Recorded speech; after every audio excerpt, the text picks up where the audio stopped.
Tere päevast ja tere tulemast minu Moodle videokursusele.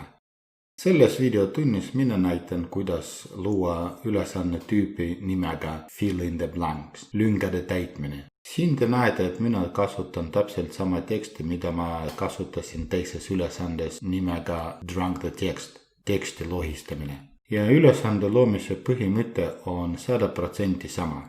Näete, mina kasutan sama teksti ja juhised on täpselt samad. Igale tühjale kohale sobib vaid üks õige sõna, saab lisada tekstivihje kasutades koolonid ja lohistatavad sõnad või fraasid, need peavad olema eraldatud tärnidega. Mina vajutan muuda nuppu, siis te näete, kuidas see ülesanne näeb seespoolt. Pealkiri, juhised, ülesande kirjeldus, sisestab puuduvad sõnad. Millegi pärast on joondatud paremale, aga siis joondan selle vasakule. Ja teksti väljad vaadake, siis need juhised on täitsa olemas. Ja see tekst, mis mina kasutasin eelmine kord, mul on see ka täitsa olemas ja tekst jääbki muutmata.